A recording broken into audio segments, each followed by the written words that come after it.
We are live. Okay, thank you. So I'm going to go ahead and open the meeting.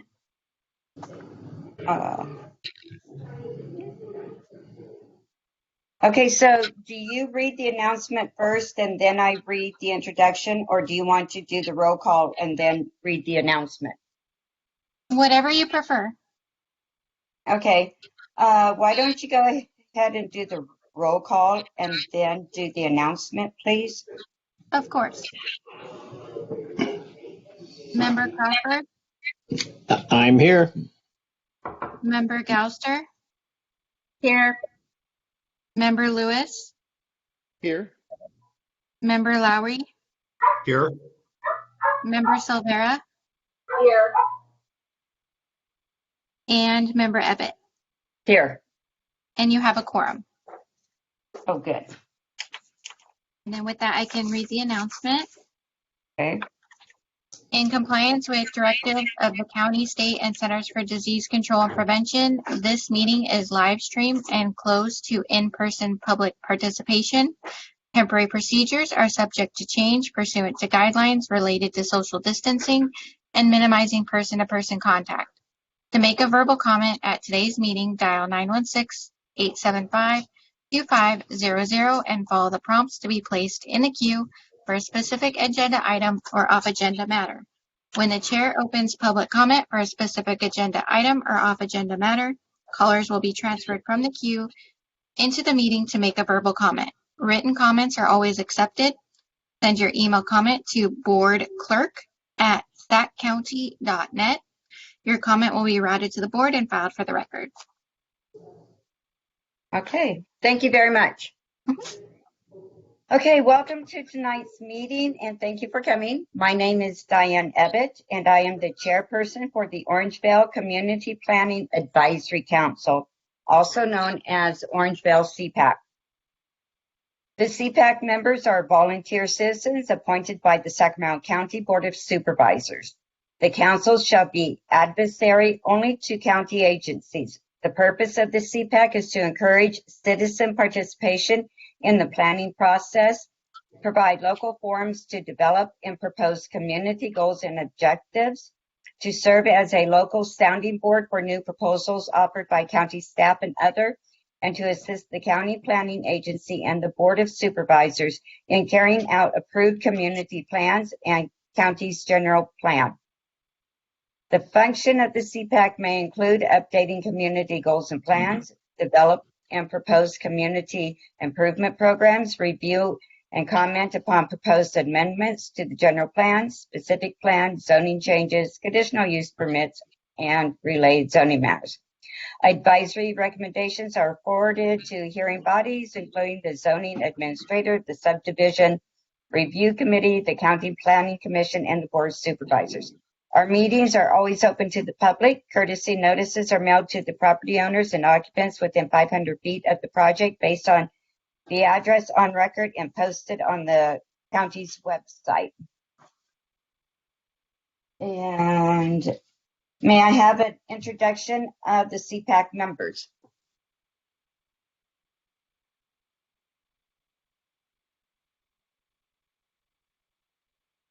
So,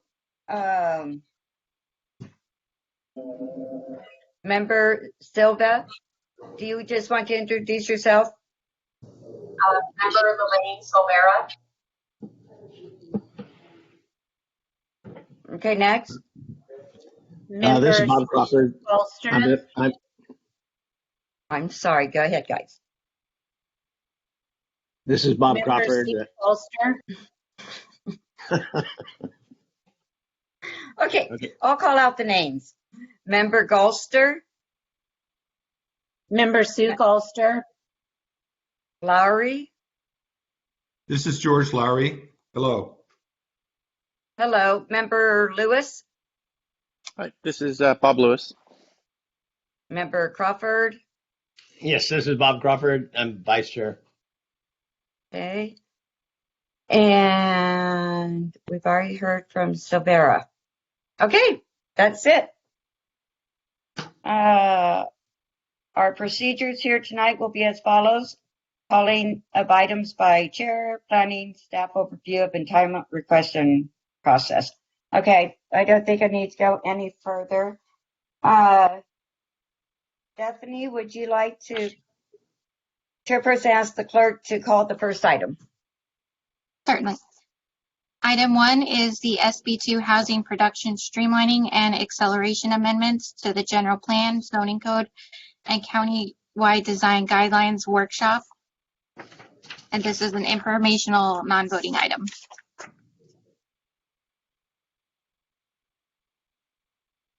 Okay, do you want to just go ahead and start? Who's going to be given the presentation? Sure. So this Jessica? is Jessica Brandt. Yes. Okay, Can you hear me okay? yes. Excellent. Okay. So good evening. Jessica Brandt with the Planning and Environmental Review Office. I'll be your presenter on this item tonight. And why don't we go ahead and move the slide 2, please. So this is one of a number of workshops that we're doing with all of our CPACs on an effort to amend the general plan, zoning code, and our countywide design guidelines to streamline and accelerate housing production.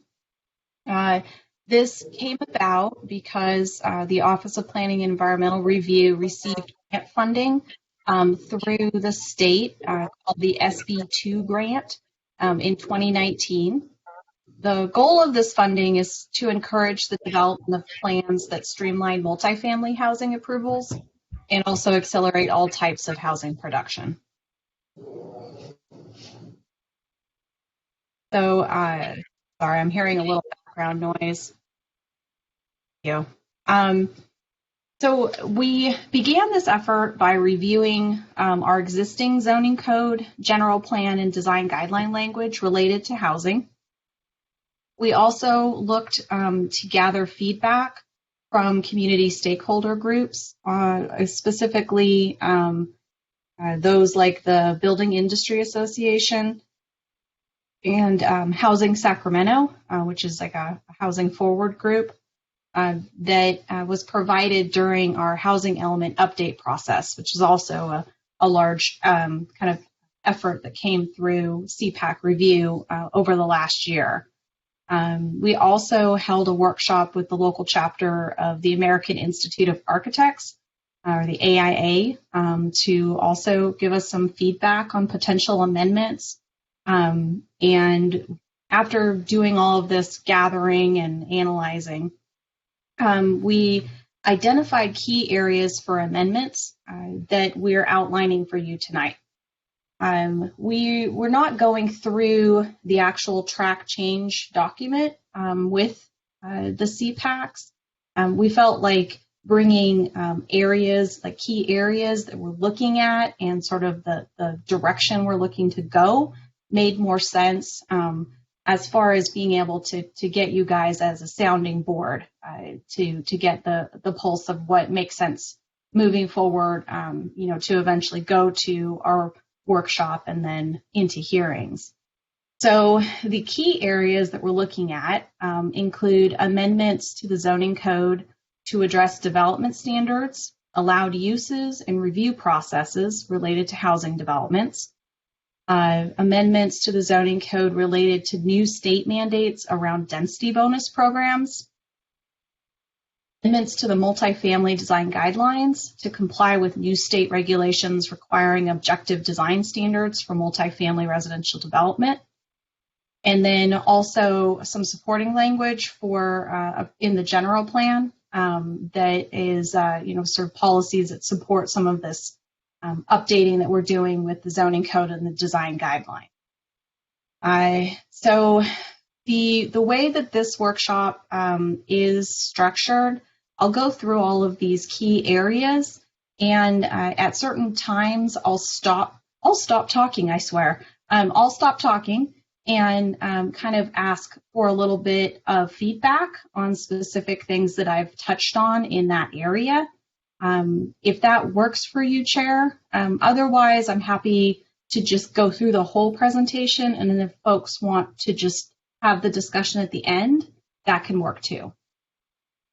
I personally like the idea of you going through everything, then giving us time to comment on that section, and then we can move forward as those questions are answered. Okay. Yeah, I'm happy to do it that way. That worked out really well the last couple of times I did it that way. So the full proposed amendment package will be brought to the Planning Commission for a public review, a larger workshopping in late July is our target date. So with that overview, let's go to slide 3, please. And we'll start talking about the meat of the thing. So the first target area is expanding the range of housing product types allowed in low-density residential zones and commercial zones. And I want to make it clear here, I don't think we were making it as clear early on. When we say low-density residential zones, all we're looking at is RD, like residential density 3 to residential density 10. So none of these amendments would be looking at properties that are in our AG or AR zoning designations, so agricultural residential or agricultural designations. So, for Orangevale, there are large chunks of Orangevale where none of this would apply, but there are significant areas where it would. So I just want to put that out there right at the beginning. But what we're looking to do in these lower density residential zones is to allow for small duplex and multifamily products by right, and then larger projects with a use permit. And by small projects, I mean 10 or fewer lots or units. The trick here is that there would be no change in the density allowed in each zone. So, for example, a property that is 20,000 square feet, or roughly half an acre, in the RD4 zoning district, so RD4 allows 4 units per acre, would still only accommodate 2 units on that half an acre. The difference is that right now you could only split it and put a single family home on each lot, putting aside accessory dwelling units for now, a single family home on each lot. Whereas after these amendments happen, you could take that lot and put a duplex on it. So now you have a little more flexibility on utilizing these lots. And this is something that has been brought to us by a number of small developers. We often have kind of oddball properties or properties in areas that it seems that the product type that people wish to develop are these multifamily or duplex units, even if they're larger lots. And Rio Linda is a good example. We get lots of requests for a duplex on a half acre lot. And so this is this kind of first key area is giving this flexibility in product type. So this example, this picture actually is an example from my own neighborhood in Carmichael. And the idea is that the flexibility would still result in products that are compatible with the neighborhood. So in this picture, you see 3 different homes here. The one in the middle is actually a duplex, but if you drive by on the street, there's not much of a difference. You wouldn't even notice it's there. So that's the first sort of area that we're kind of asking folks to react to, see if it makes sense or if you have any concerns.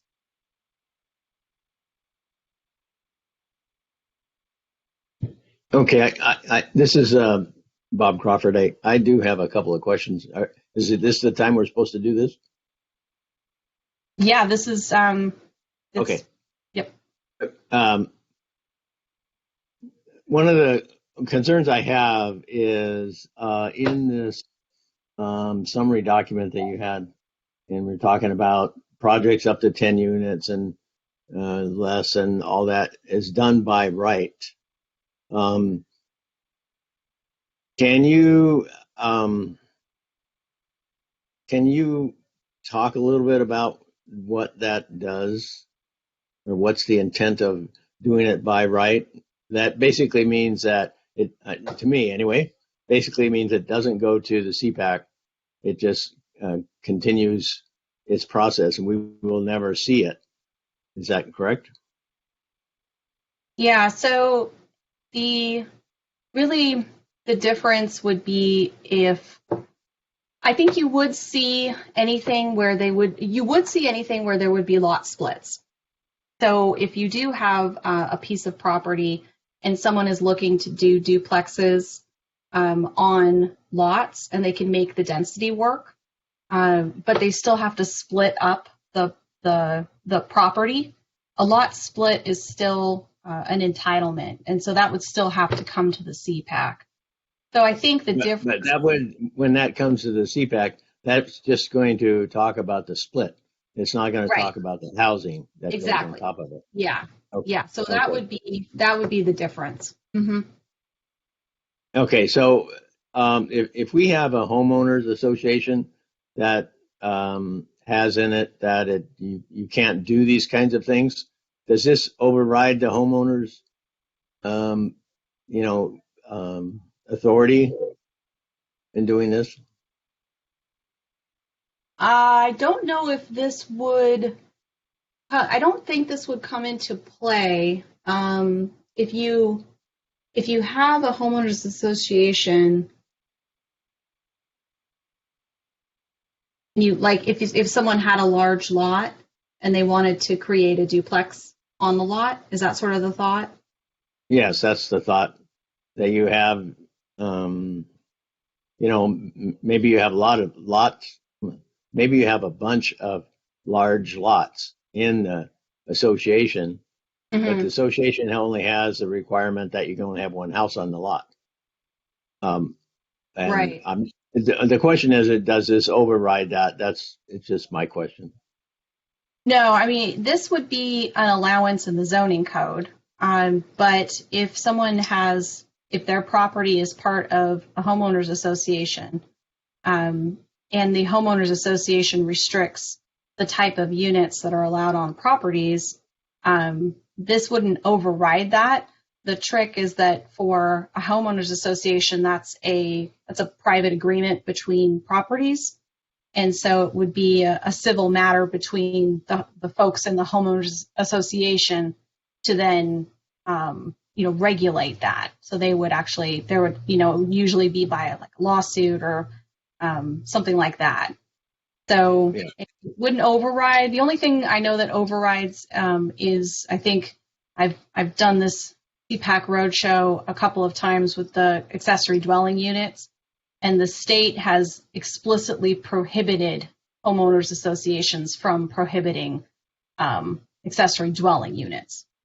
So in that case, there is like a state regulation that says, no, you don't get to touch this even in a private agreement. Does that answer the question? Yes. Okay. Anything else on this, or should I move on to my next area? I'm okay. Okay. Okay. Well, and certainly, folks, when I get to the end, if anything pops up, we can always go back to the slide that it was on. Can I get to slide 4, please? So the second target area is sort of what you'd expect. It's looking at our multifamily residential development standards. We often hear from potential developers that specific development standards are major barriers to making multifamily residential projects work, even on property that's zoned for multifamily development. So, for example, developers often have difficulty even meeting minimum density, which on multifamily properties, we have both a minimum and a maximum density. They have difficulty even meeting minimum density on smaller infill lots, let alone getting to that maximum or stated density on the project or on the property, without requesting deviations from our development standards. And an example of one that gets pointed to quite a bit is right now our development standards include a 50-foot setback for a 2-story multifamily project or multifamily building that's adjacent to a single family residential use. So if you're looking at, 1 acre property or 2 acre property, or someone's trying to put in a fourplex and it's adjacent to single family residential, it doesn't even have to be zoned single family residential, just a house sitting there. They often are working with potentially half of the property because of that 50-foot setback, unless they come in and ask for a deviation from these standards. So we're looking at some key problematic development standards, such as the setbacks, open space, parking, and landscaping. For example, we're looking at reducing the required front yard or multifamily from 25 feet to 20 feet. So the idea is that we're looking at bringing the development standards for multifamily forward from where they are right now, but not to the point where you're looking at huge monolithic buildings 5 feet from a property line. So we're right now looking at sort of 2 tiers for multifamily. The first would be multifamily that is adjacent to commercial or adjacent to other multifamily, and reducing setbacks, for instance, from 25 feet for a side yard setback to maybe 15 for a side yard setback for 2-story. And then we're also looking at a second category, which we're calling an infill property, that retains some more restrictive standards. An infill property would be a lot that is 2 gross acres or less and zoned for multifamily, with at least 2 adjacent properties that are zoned for low density residential. And the idea here is that instead of going down to 15 feet, maybe we go down to 25 feet. And so there's less of a potential for impacting the properties surrounding this multifamily, while still inching these development standards closer to something that makes a property more developable, especially these smaller properties that we have. So this area in particular, in sort of the discussions I've been having with the other CPACs, there's been a lot of discussion. I'll say right up front, the potential reduction in parking has not been a popular thing. So if that's, the consensus with you folks, I totally get it. And I'd be happy to talk more specifics about this if you'd like. So at this point, I'm looking for feedback on the development standard changes. This is Member Lewis. So are the side setbacks being proposed to be reduced as well for 2-story and single-story? Yeah, so we have sort of, like I'd said, the 2 different setback allowances that we're looking at. One would be a side yard setback if you're adjacent to single-family residential zoning. The other would be a side yard setback if you weren't. And right now we're looking at, so if you're one of those infill properties, for a 1-story, you would still have a 15-foot setback. And just for reference, a single family has a 5-foot setback. And then if you're 2 or 3-story, you would have a 25-foot setback. If you're not adjacent to single family zoning, your interior side would be, these are side and rear, side and rear yards would be 10 foot for 1 and 2-story and 15 feet for 3-story. But again, those are properties that are not adjacent to single family. That's sort of what we did, kind of in the middle, I guess you could say. Okay, and what's the impetus for reducing parking requirements as well? That's another thing that we hear a lot from developers. Parking chews up a lot of the property area. Often they cite, there's on-street parking, there's transit in the area. You don't necessarily need the amount of parking that we require. They'll often point to the city of Sacramento, which has a lower parking rate than we do. So we were looking at the potential for that. We have right now 2 different levels of parking requirement for multifamily, depending on how close you are to the transit, and in transit that has a regular service, certain level of service. And we were looking at potentially going and moving all of the multifamily to that level. So it would be something like, instead of the 2 spaces you're required now for a 2-bedroom, it would be a space and a half. Instead of a half a space for visitor parking, I think it's a quarter space per unit. So fairly significant if everything goes down to that level. Again, we get arguments from developers that that's reasonable. On the other hand, we hear a lot about the potential for overflow parking issues, the number of vehicles that are really utilized in a 2 or a 3-bedroom unit. So this one we'll have to do some more discussion, I think, as far as what we're going to end up bringing to the Planning Commission. Yeah, I would echo a lot of those concerns. I mean, I get that a developer is constantly going to argue that they need more space to build larger buildings to improve square foot ROI. I mean, that's they're there to make money. So I, personally grain of salt when I hear developers say we need this, we need this, we need that. Sure. I mean, houses right now with the setbacks we have in the 2 stories and the multi-family, and I mean, I was just driving down through Rancho and by the Kiefer, and these houses are stacked on top of each other in flat land as far as the eye can see. I mean, there's not really a land issue for density. They're packing houses in density so they can make money back on investment.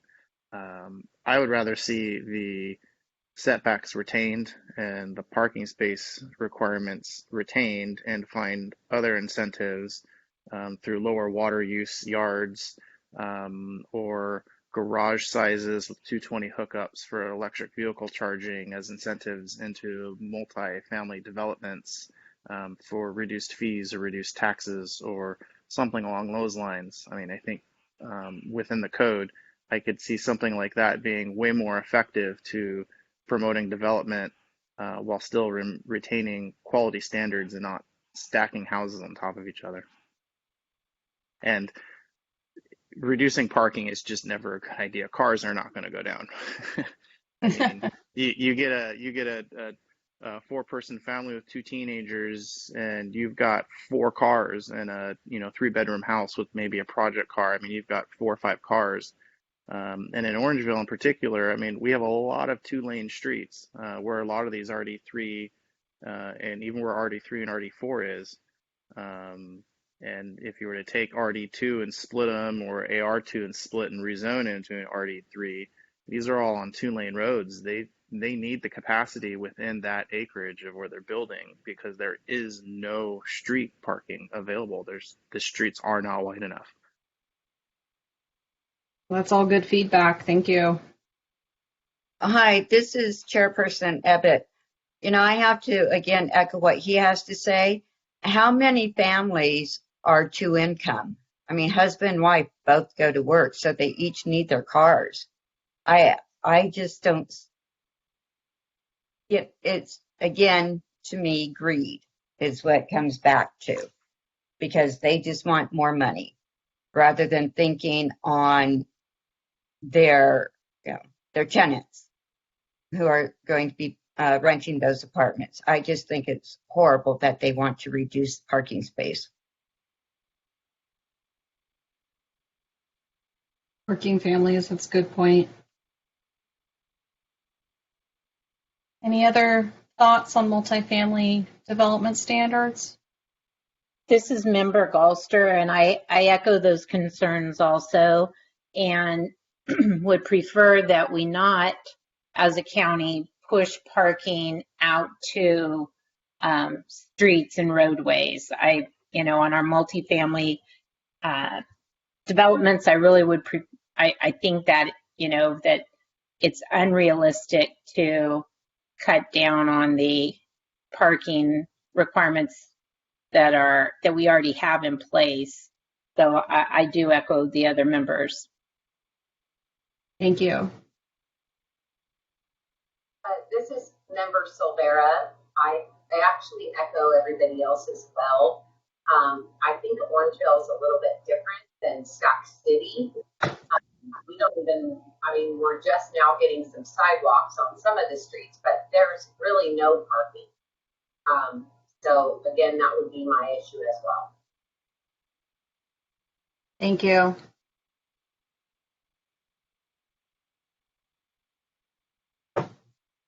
Okay. Let's move on to our third item. Can I get to the next slide? Thank you.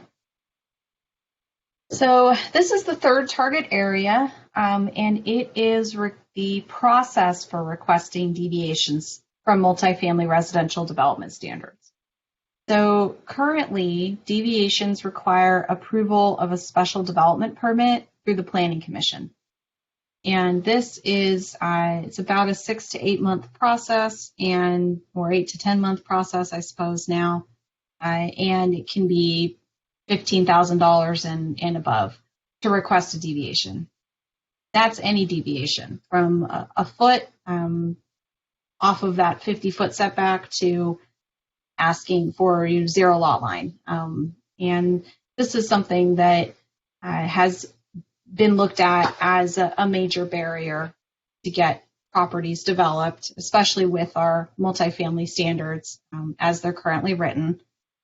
What we're looking at in this area is creating a new minor special development permit, which I have lovingly am calling SPAM.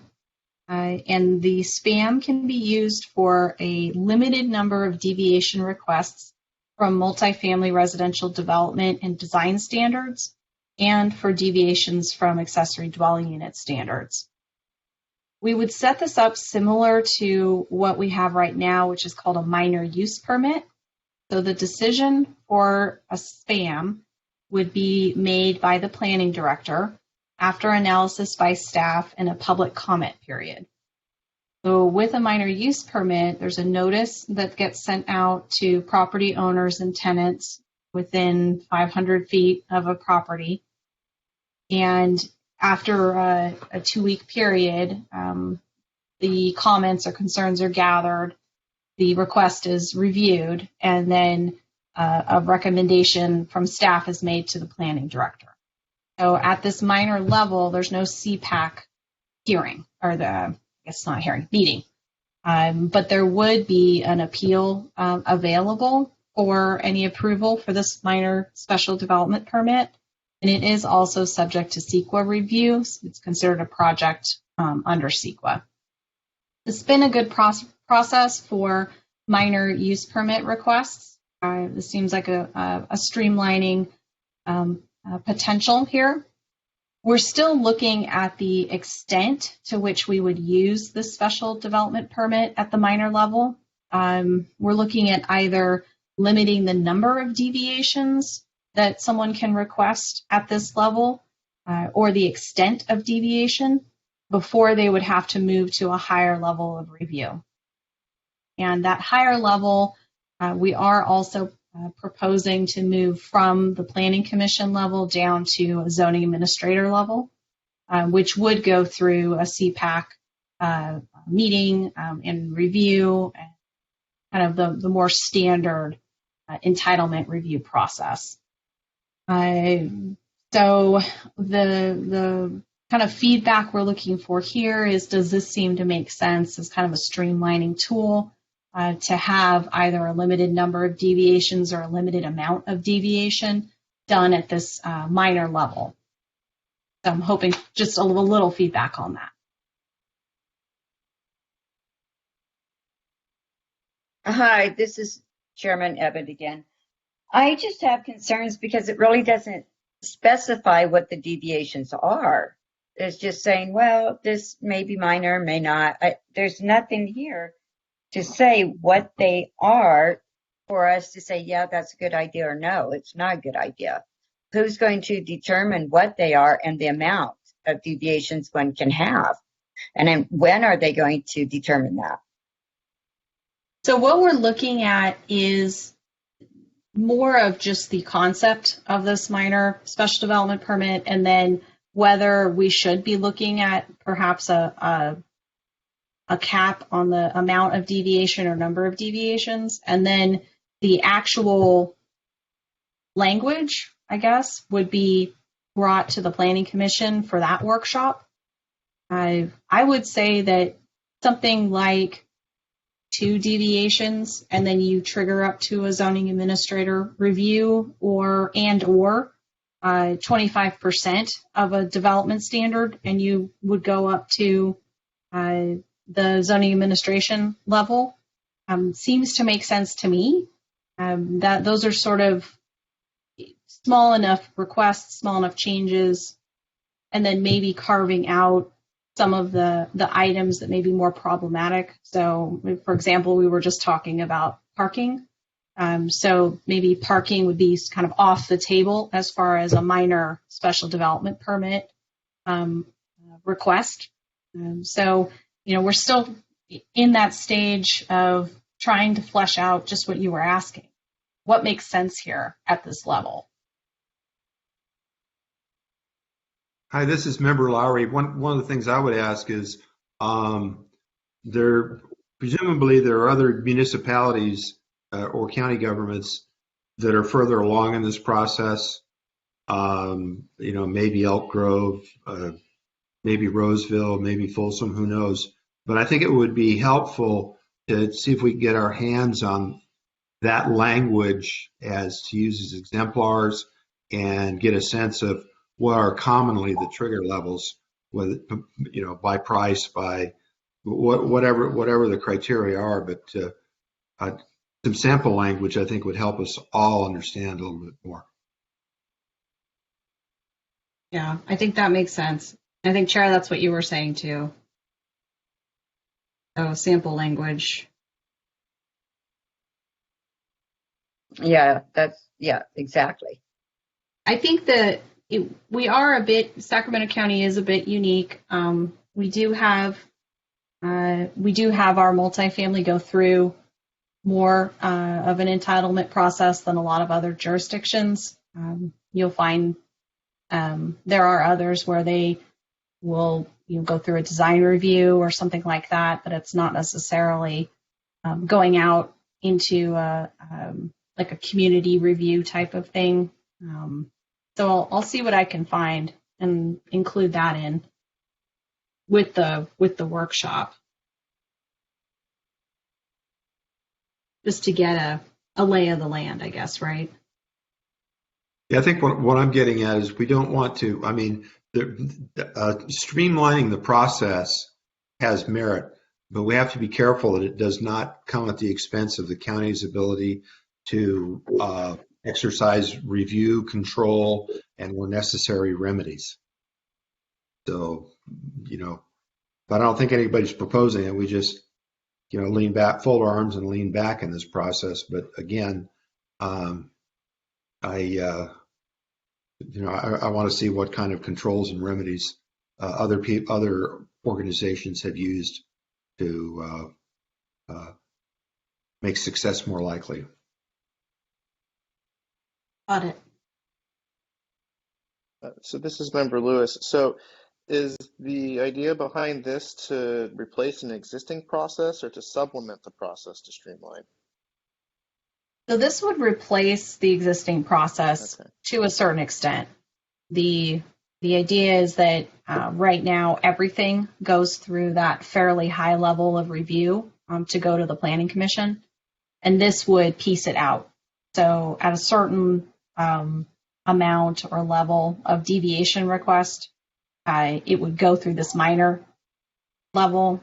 Anything more than that, it would go through a zoning administrator level, which is still not as high as Planning Commission, but retains all of the existing entitlement review process. It's kind of Okay. splitting it out, again, chipping away at something that we hear a lot about being a barrier. Okay. I think another good approach, in addition to, this is a little bit broad, so it's hard to comment on because it's Yeah, I apologize on that. early enough. It's okay. I mean, it is, you're where you're at, but when I hear about a process improvement plan, it's always nice to know what the existing process is, because if an existing process is broken, you're wanting to alter that process. So us not maybe knowing the specificality of how the county currently does it, to know what the county would like to change it to, that could also come in benefit to explaining the situation of saying, hey, we're currently doing this, all of these items flow this way, but we want to alter it where 80% of these items flow through this process because they are under a particular threshold. I think that would also help fill in detail and allow people to make a decision on, hey, is this a good idea or is it not a good idea? From that perspective, I'm personally a little leery of special development permits or special use. I mean, they've annihilated AR2 over the past 30 years in the county, because inevitably special or things that aren't typical eventually become the norm. So that would be an area of concern for me as well. Got it.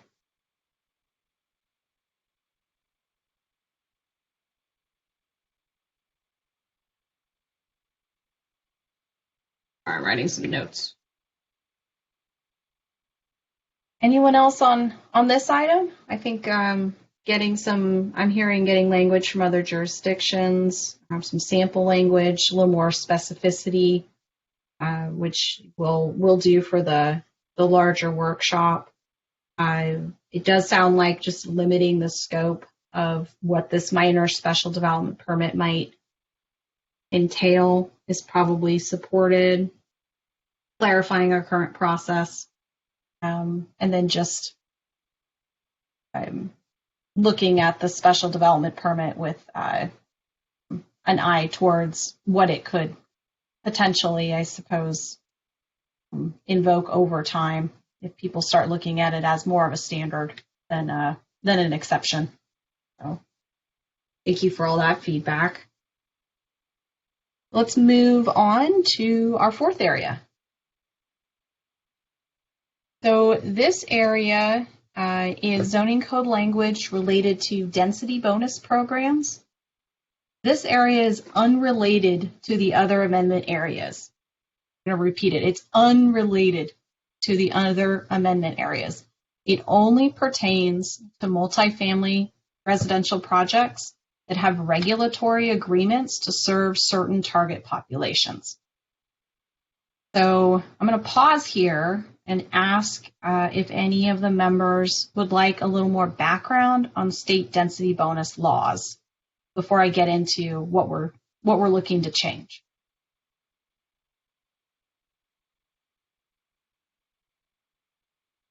Okay. So these changes here, again, related to multifamily that have regulatory agreements. The types of housing that the state is allowing to come under regulatory agreement and be allowed to receive these density bonus incentives and concessions are a number of new product types. Project types. You have foster youth, disabled veteran, homeless persons, and college students. There is an increase in the maximum density bonus that could be allowed depending on how many restricted units you were including in your project. The increase is from 35% to 80%. There's additional concessions and waivers of development standards. For example, a decreased parking requirement if you are doing one of these sorts of projects. And there's a change in the amount of time that a project has to have a regulatory agreement from 30 to 55 years. And all of these items, along with a lot of other state regulatory language, is being added, or our zoning code is being updated to include all of this new state law and state mandate. So when this package does go to the Planning Commission for the workshop, you will see a good chunk of paper that all has to do with this density bonus program area. These projects are very rare. There aren't that many of them, and there isn't that much money in order to supplement the cost of developing something like this. We have, maybe a half a dozen in the last few years in the entire county. So we wanted to include this in the workshop just to give everyone an idea of what's going on with this area of our code, and that you will see a good chunk of code. But it doesn't really pertain to the rest of the streamlining and standard updates that we're doing. So does anyone have any questions on this area before I move on? Hi, this is Chairman Ebbett. Mm-hmm. Okay, so if I understand correctly, that these projects are, like you said, for low income, and they have to meet the low income standard and so forth. But am I wrong in saying that a lot of these new programs or developments that are being met have to meet requirements such as solar power and things like that, that actually up the cost of these developments, and that's why they're not happening, and that's why we do have a decrease, or why we do have a shortage in apartments and so forth, is because they're making it almost too costly to even make these because of their requirements. I mean, I heard, and again, I couldn't tell you where, but I heard it's like $400,000 for one apartment just to build it. And so I think there's a lot of other things they need to look at besides this. Yeah, I mean, I think you definitely have a good argument there. This is something that it seems like on one hand, the state is trying to encourage additional development, additional housing, and then on the other hand, they're requiring prevailing wage, which in some areas, can double the labor costs, or they require additional solar. And so it doesn't always make sense how these regulations are put out there. And yeah, there's don't have an argument from me.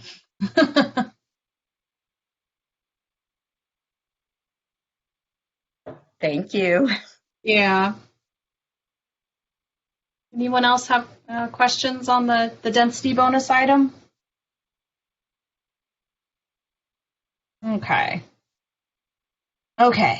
Fifth area of amendments. Let's go to the next slide, please.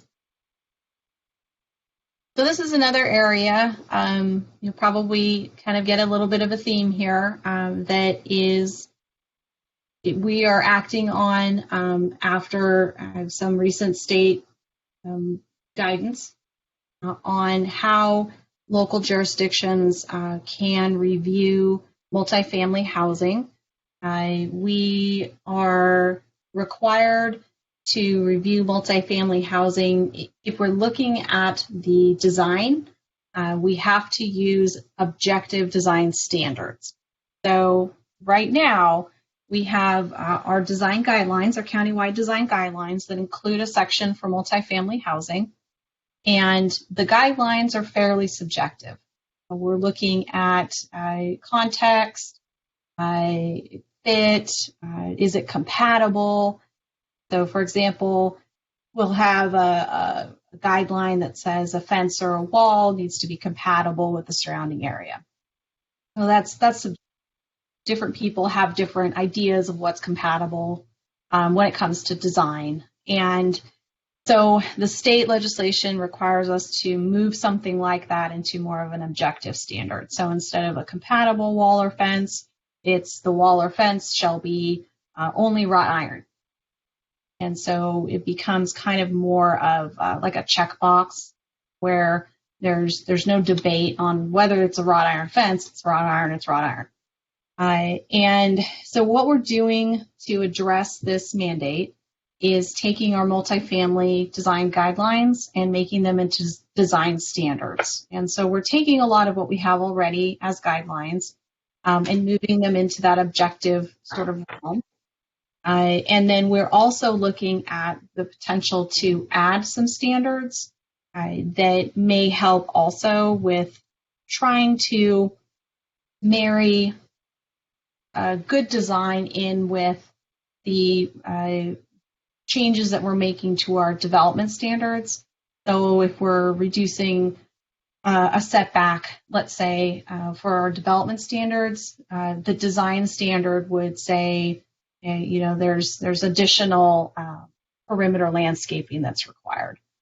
So some of the design standards that we're looking at that would maybe be different from what we have right now there's one where if the property is adjacent to like a stub street or some sort of right of way, that it would actually need to tie in to that street. This is something that is in some of our community plans and other plans, but hasn't been a standard. So that's something that we're looking at potentially introducing as a design standard. We're also looking at potentially requiring that parking lots be moved to the side and rear of multifamily housing.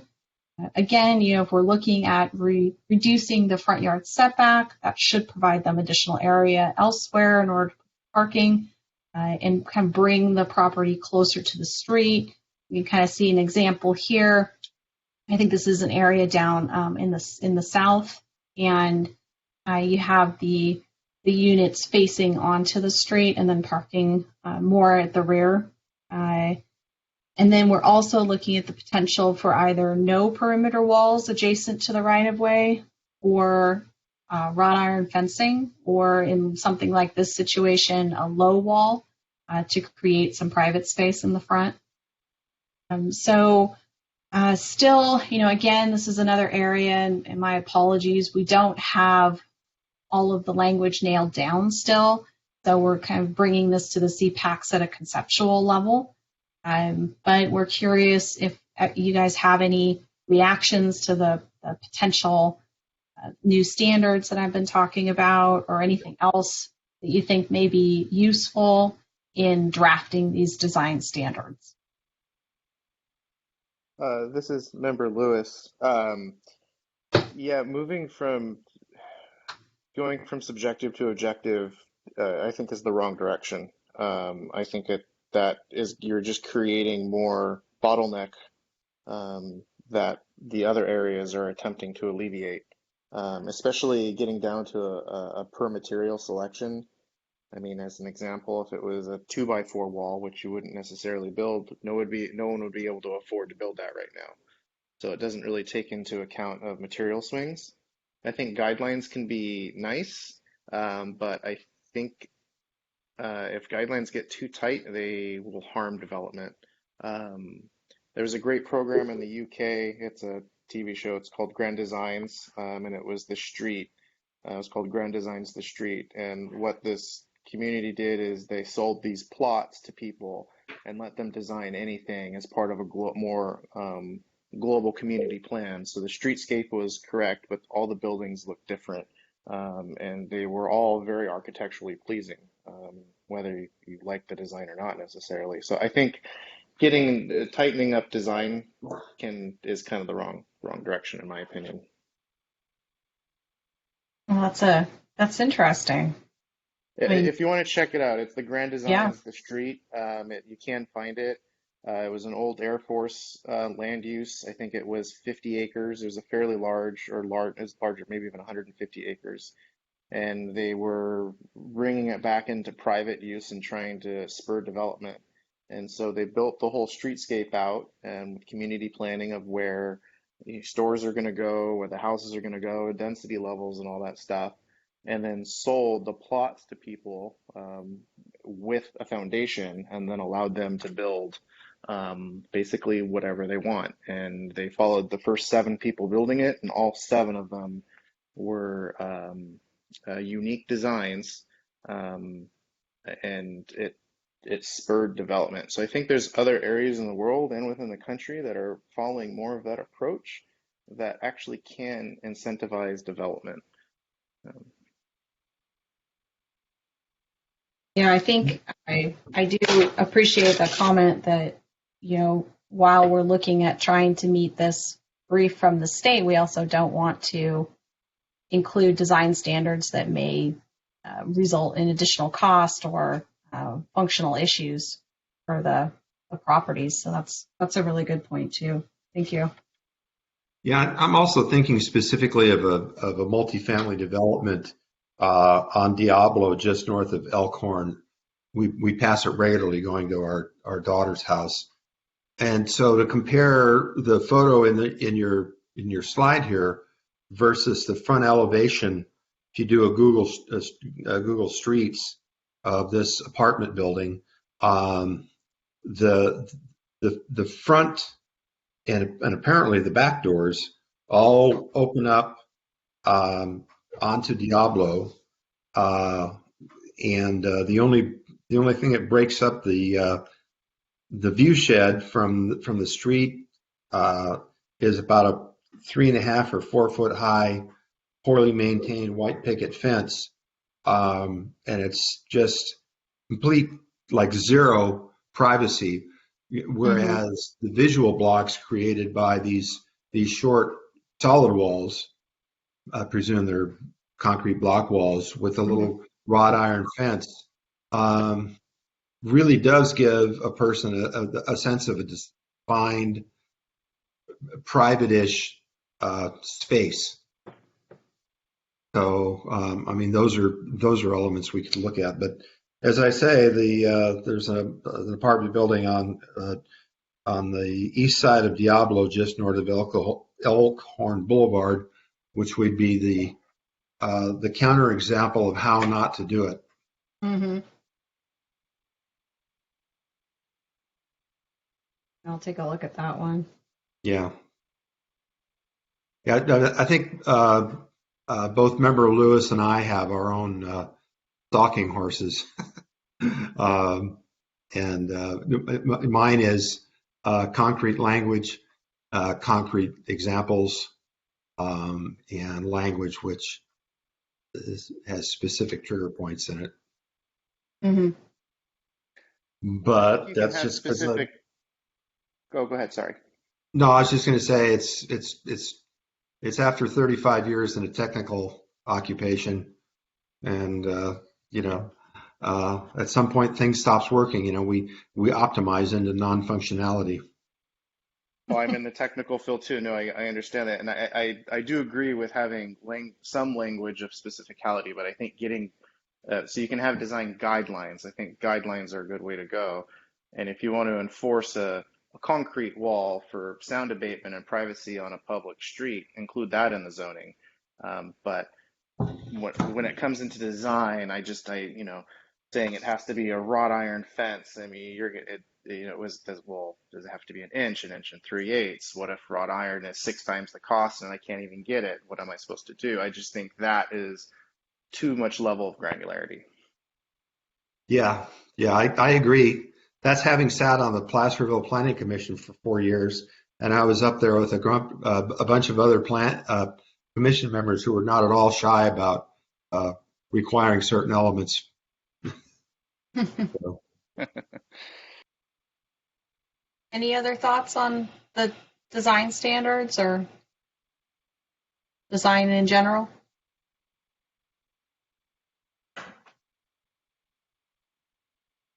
Okay. All right. Well, let's go to slide 8, please. So this is our final grab bag of proposed amendments. And these are more related to some of our sort of specialty housing needs. The first one is related to emergency shelters. Again, this is a state recent bill that was passed.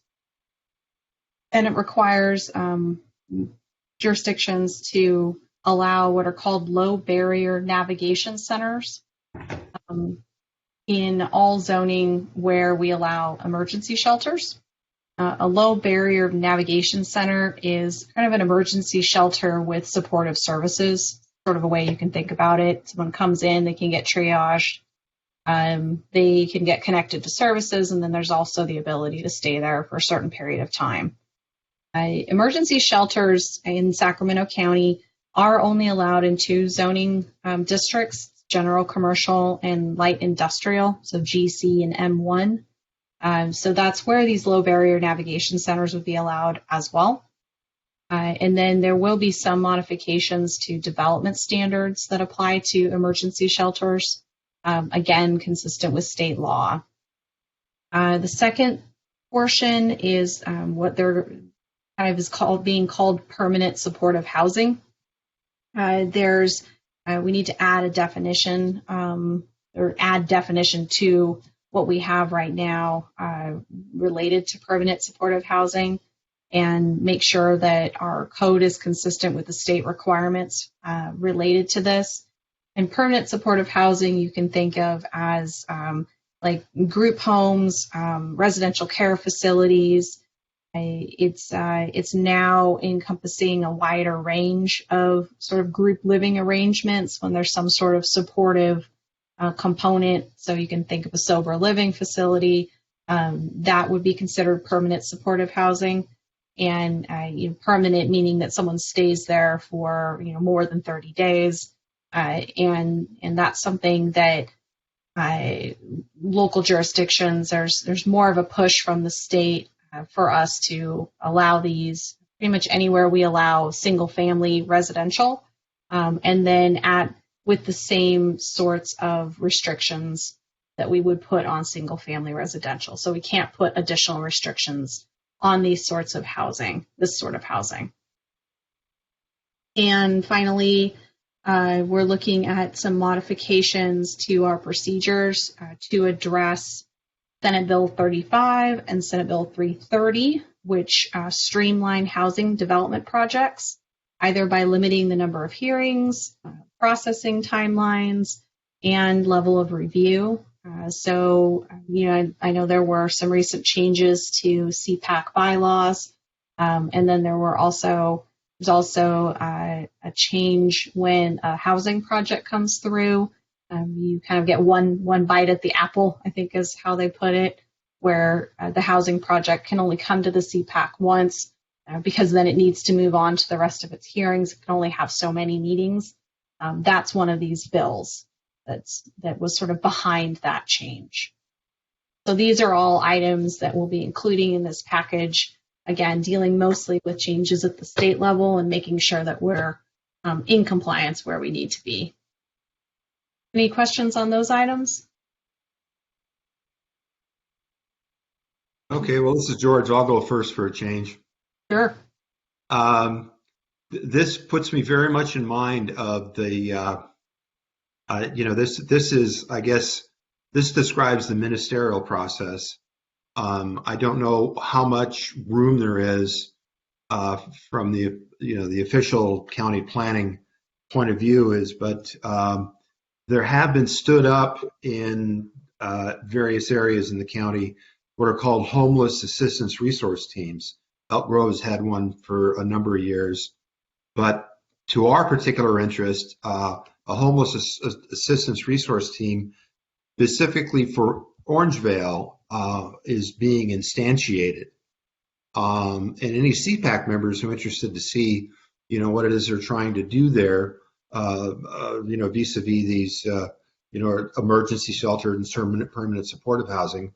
The next HEART meeting will be 6 p.m. at Christ the King Lutheran Church at 5811 Walnut. on the, did I say the 22nd? The 22nd of this month. They're on Facebook, so you can confirm that information. But at any rate, it's people who are out there working in the space. I don't want to call it a problem space, but working in the solution space for the kinds of things that are described on this slide. That's all. No, thank you. I think it's a great program. I think it's cross-departmental, and they're really trying to get in there and address the issues that are systemic sometimes. Thank you for bringing that up. I do have a question. This is Bob Crawford. On the second bullet, the supportive housing, is this I don't know how to say this. Have we done this in the past with the use permit process to allow these to come in?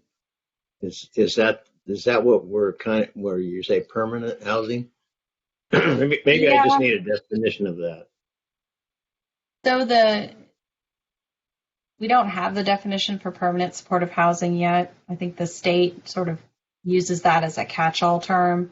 Our understanding is that our current standard, which is if you're a residential care home of some sort, and you serve up to 6 clients, that we are required to allow that anywhere we allow single family and without additional restriction.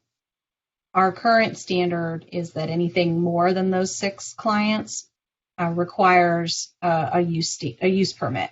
And so sometimes you guys have probably seen projects come through where they're asking for a use permit for more than the 6 clients. Our understanding is that that's still compliant with the state law, but things in this area are changing pretty rapidly. So we're talking with our county council and looking at some of the recent changes to make sure that we're, if we do need to go by, let's say, bedroom, or, if you have a larger home, you can provide additional, you can have additional folks that are in this sort of supportive housing situation. Well, yeah, my question kind of goes back with what everybody else had questions on before, is the language of some of these items. I guess what I'm having a problem with is just where we have, let's just make up an example. We have a home that's providing for 6 people, but they need a modification to it. And then instead of having a use permit process, it goes through one of that other item that you talked about, where it just goes to the planning director and he can make a decision. And I'm just kind of concerned about how that works to the people that live next door to this. They don't really, it looks like to me it could be a loophole here where they get 2 or 3 chances to modify that house before it becomes, before it gets escalated, and they do that without any input from anybody. So that's my concern with this. I have an example of a house, down the street from me that's had multiple changes done to it. It's a group home, and it's had multiple things happen to it. And, nobody's ever been able to get involved with it because it doesn't, it still has only 6 people.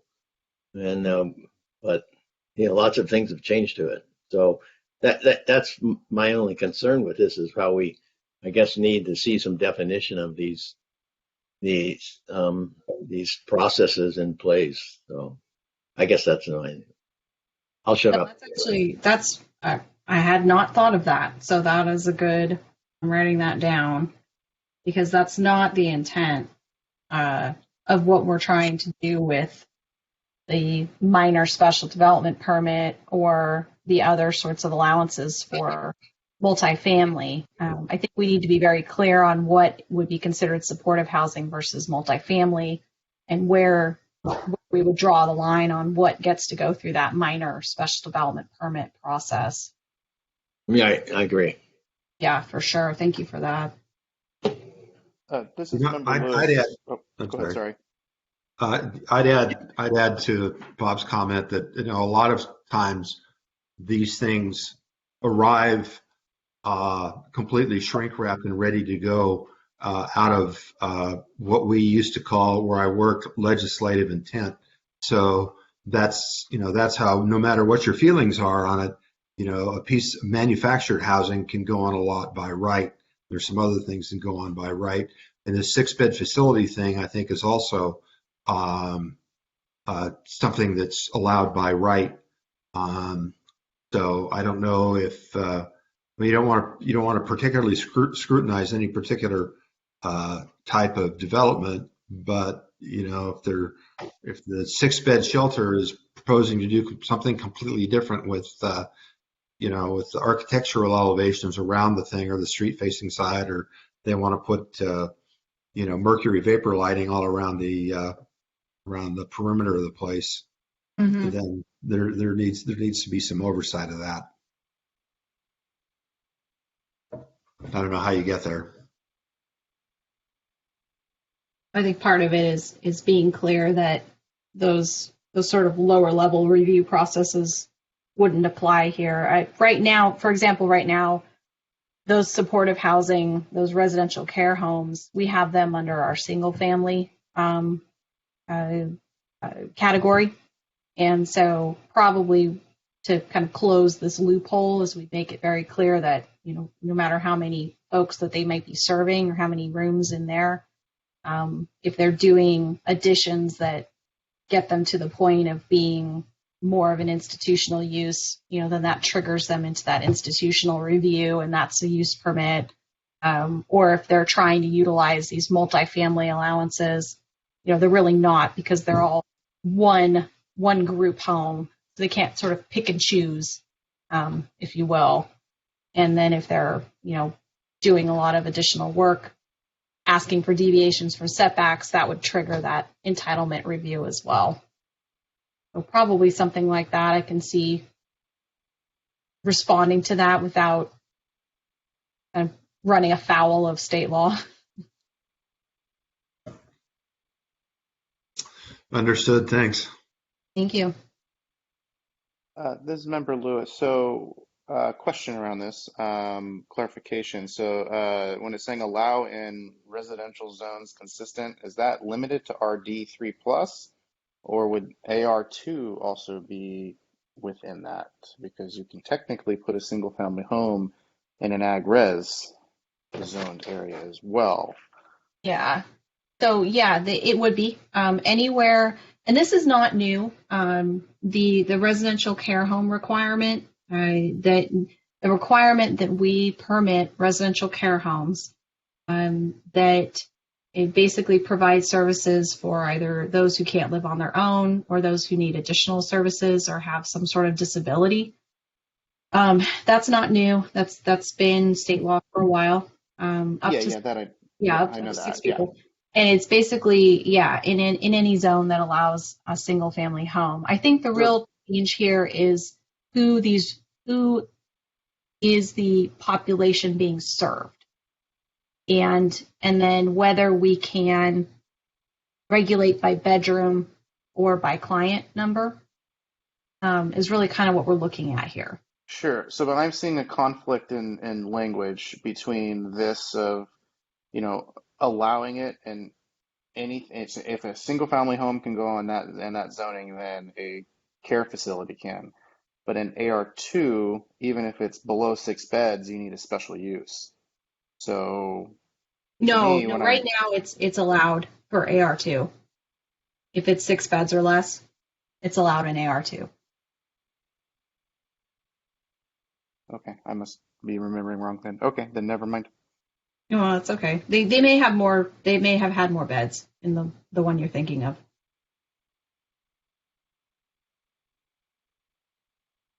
Anything else on this stuff? Okay. Okay, let's move on. Next slide. So that was the meet. We made it through. So the next steps, workshops are being held with each of the 14 CPACs, May through June. So you guys are kind of part of my wrap-up tour here. As I mentioned at the start, we're finalizing the draft amendments that will go to the Planning Commission for a workshop. We're targeting late July 2021, I guess this late July. And then public hearing before the Planning Commission, and then final action by the Board of Supervisors. And we're hopeful that we can get to December for the board. Part of the process here is that the state will only reimburse our time for a certain amount of time. So that gives us some good incentive to get this through in a timely manner, along with making sure that we get our outreach done. So the plan for the workshop is that we will send notifications to all of the CPACs, letting you know that the workshop is on. We'll post the draft language on our website. We have a dedicated page on our website, and then the workshop will be designed to kind of really get into hopefully the nitty gritty of the language, and then we would go back for the hearings. Let's see here, and then you can of course send any comments to me.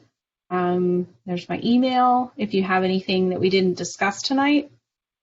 And if anyone wants to revisit any of the specific areas, if you had anything else to throw in there, I'm happy to go back. But with that, otherwise, that ends my presentation. This is Member Lewis. Sorry, I know I've had a lot of questions tonight. Sorry, guys. Last question, I promise.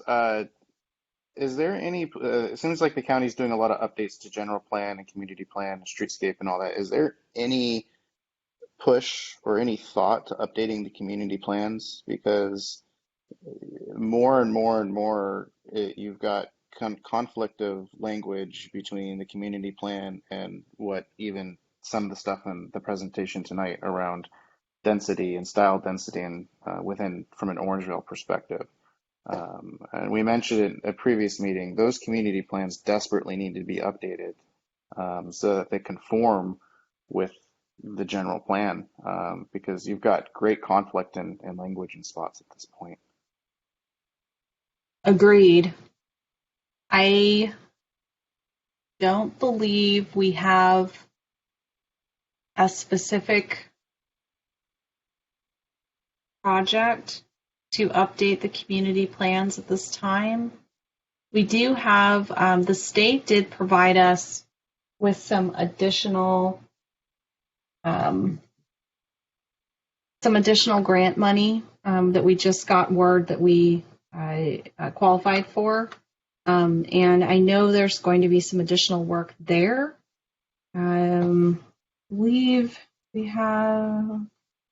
do have Chris Pahuli, who is the principal for our current planning team, and he might be aware of potential community plan updates. Chris, can you contact on that? Yeah, I can provide a couple of remarks about it. Thanks, Jessica. We have been having discussions about community plan amendments. I think following the workshop that the CPAC had on the Blossom Ridge project, there was a lot of interest in energy around a proposed amendment to the Orangevale Community Plan. And so we've had a number of recent discussions with Supervisor Frost about a community plan amendment. So I know that there's interest in doing one. There are a number of other community plans that are also out of date as well that need some updating. At this point, it really is just a prioritization and budget process to figure out whether or not community plans can be updated in any near-term effort. They take a number of years to make it through a community plan update, and at this point, there's a number of other high priority kind of longer range planning activities that are underway that would impact the ability to accomplish a community plan amendment. So I'd say that there isn't any effort underway to try to get one started in the near term, but we are aware of the interest around preparing one. Okay, so I'd like to push back on that just a little bit. I mean, the community plans are meant to be the bedrock pillars to support. I mean, they're the bottom things. So it's odd to me that you can have that the county is able to have these grand, long outreaching projects or plans or, type of thing where the base plans are 45 years out of date. And they're at their max. It really needs to become a priority. I mean, if you read the last paragraph in the community plan, it specifically states the Sacramento County General Plan strongly supports the concept that overall densities and areas on the urban fringes, such as Orangevale, should be kept down. So you've got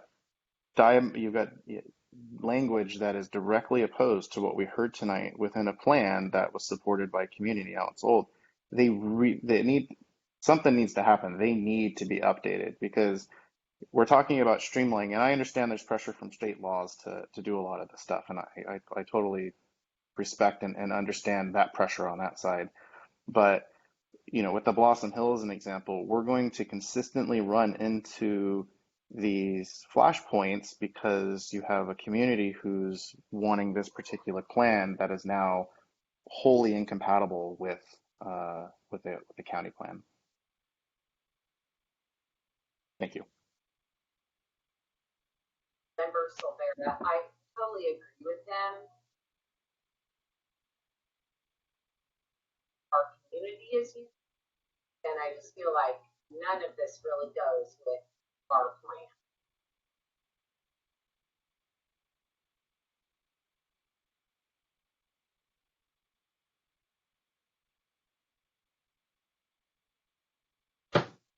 Yeah, I think I do. This is Jessica. I do agree.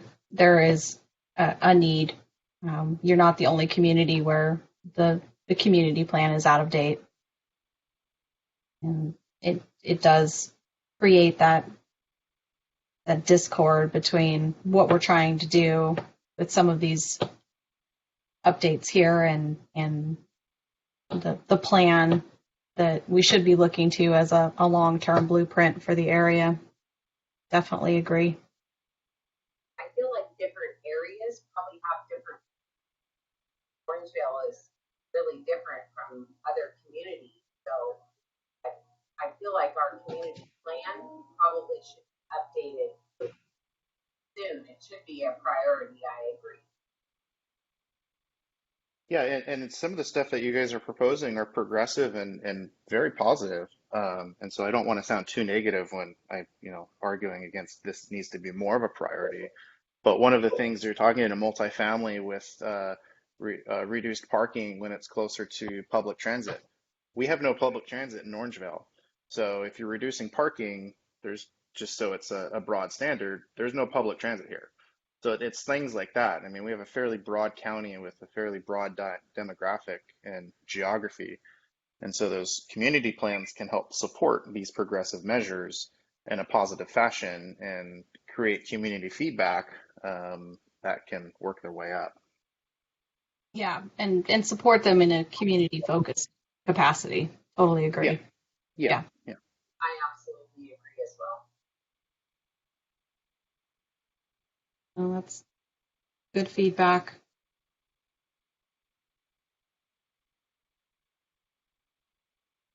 Anything else for me on this item? Chairperson Ebbett, This is Stephanie, the clerk. We do have a public comment whenever you're ready. Okay, I'm ready now. Go ahead.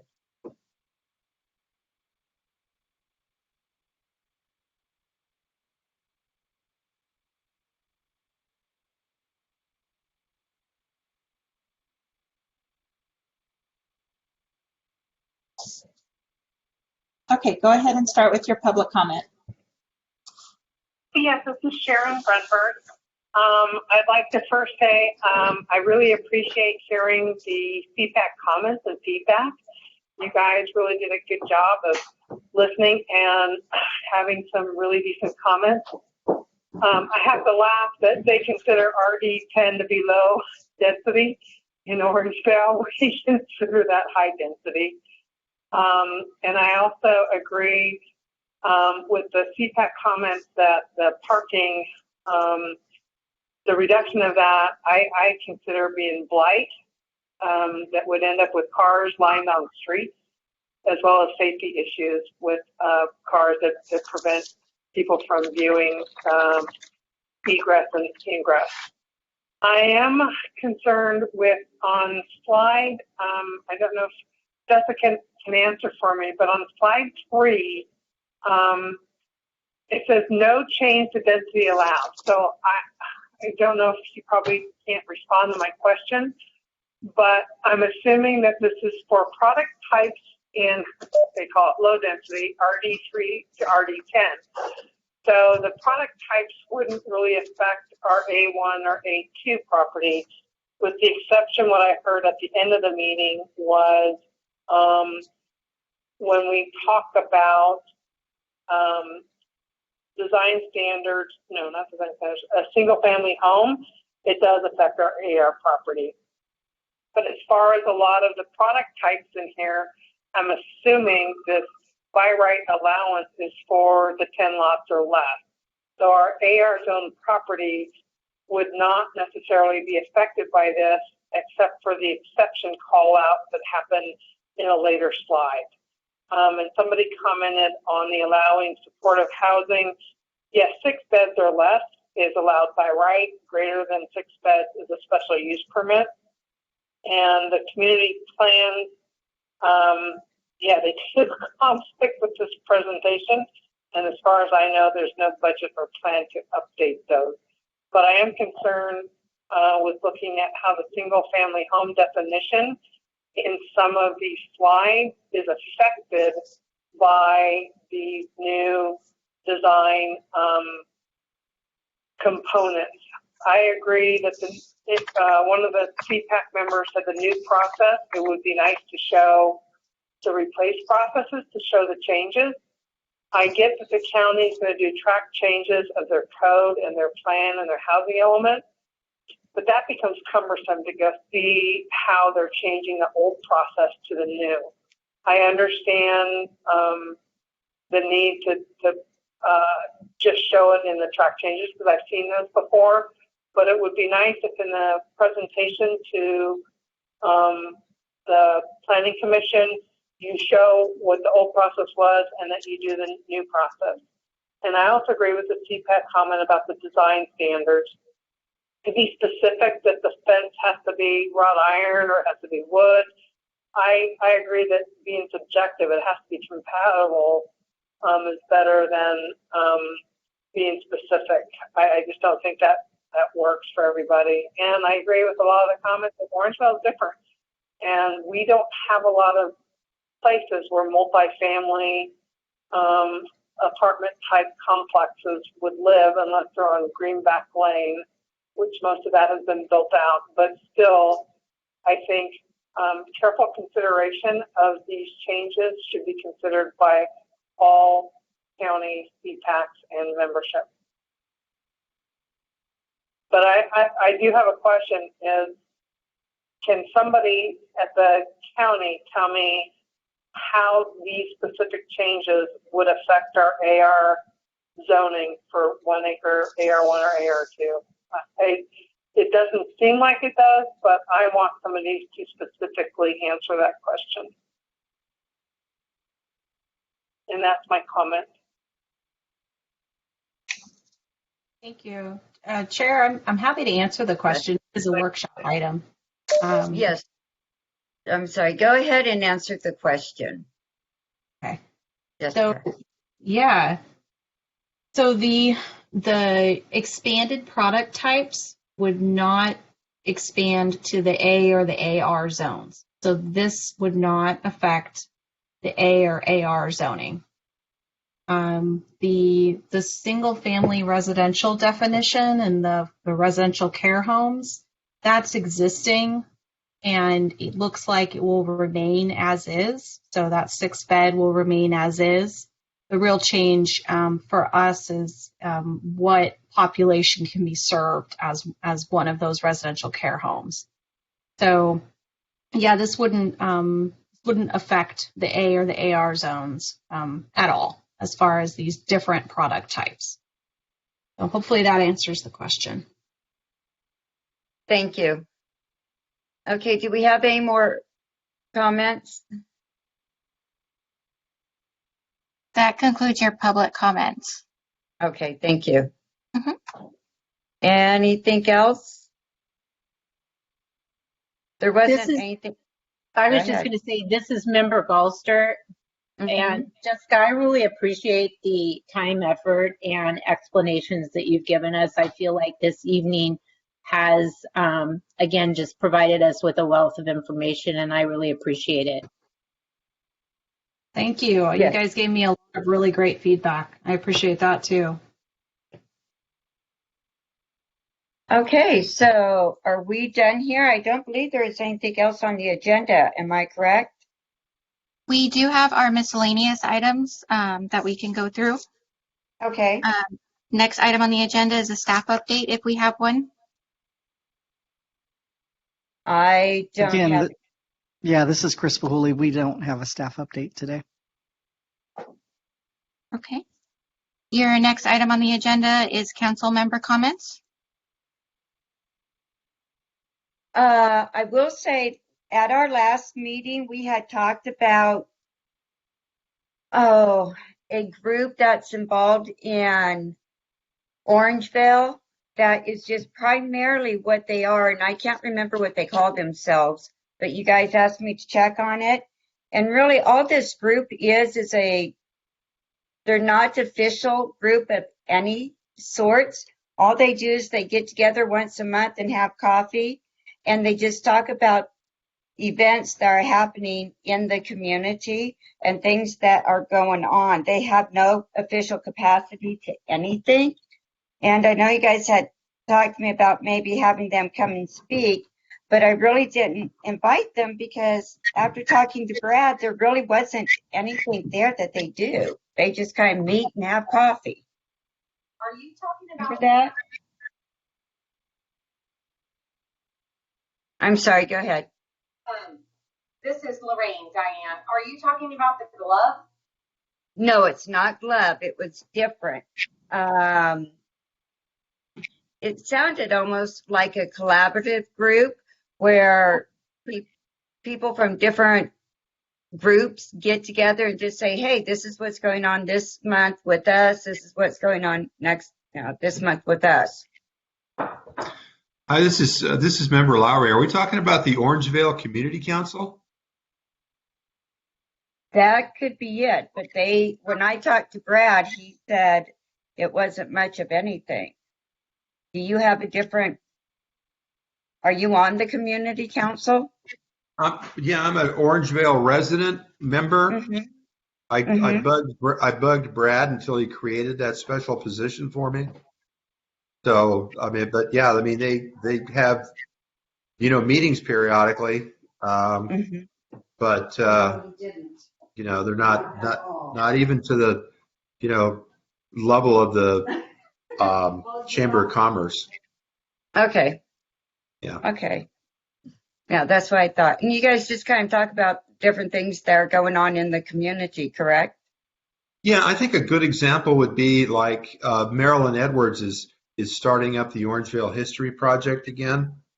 And so the community council would be an ideal place to publicize that and get the word out. Oh, right. Okay. Yes, I understand that. And that's all I have. This is Member Silvera. So I just have a quick question. The meeting that we did last month regarding the orchard that they want to change to housing, does anyone remember what that was zoned at? And does this new plan change that zoning? Because I think that will definitely be an issue in Orangevale. So this is Chris Pahuli once again. If I remember correctly, the current zoning of the Blossom Ridge project is AR2, if I'm not mistaken. Yes. It's definitely an ag res zoning currently. It might be AR1 or AR2, I can't recall, but it's definitely ag res. It's AR2. It is AR2. I'm looking at it.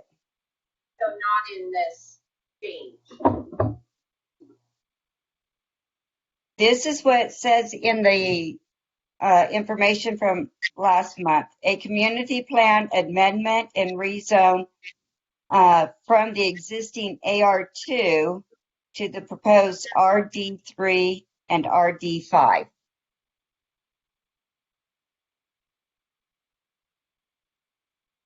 So, Again, Member Silvera, I'm so bummed that we are not at normal meetings where we can have public comment, public show up, and these are really hard because all of these meetings are about Orangevale, and there are a lot of community members that aren't really able to say anything. So I'm just hoping we can get back to our in-person meetings soon. you and me both, girl. Right there with you. This is Bob. I think one of the things we were talking about last time that came up was what the chamber is doing along with the county, and I think SACOG too, with the grant they got and doing the downtown Orangevale concept. I think that's where we were going with this, is to have not the Orangevale Community Council, but also instead of that group, it's really Brad from the chamber.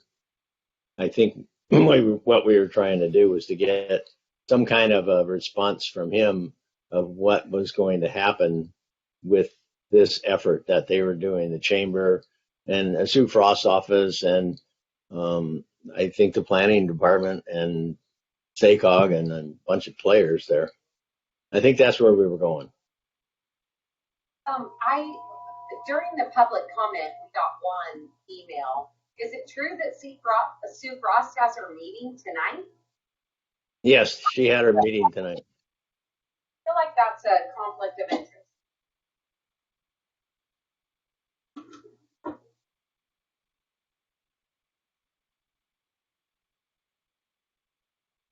I think I I'd was be surprised. satisfied calling it just a conflict of scheduling. You know, we only have so much bandwidth. I don't think there was any intent behind it.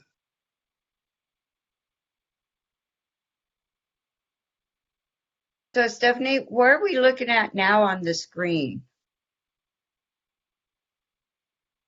Sorry, can you repeat that? What are we looking at now on the screen? Looks like the appeal process or something. Oh, sorry, that's our mistake. Okay.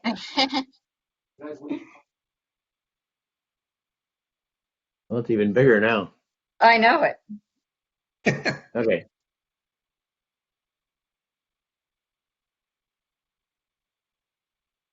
Okay, there Okay. we go. And then if there are no other council member comments, that would move us to the next item, which Public are comment?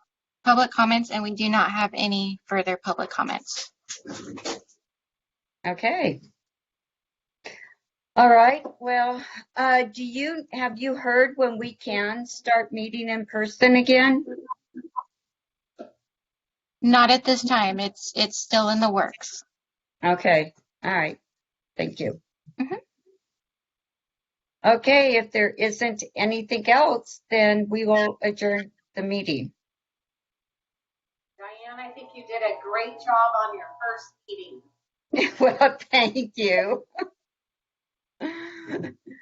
All right. You guys take care, and we will talk next month. Thank you, Stephanie. Yes, thank you. And Goodbye, Jessica, everyone. goodbye. Night. Good night.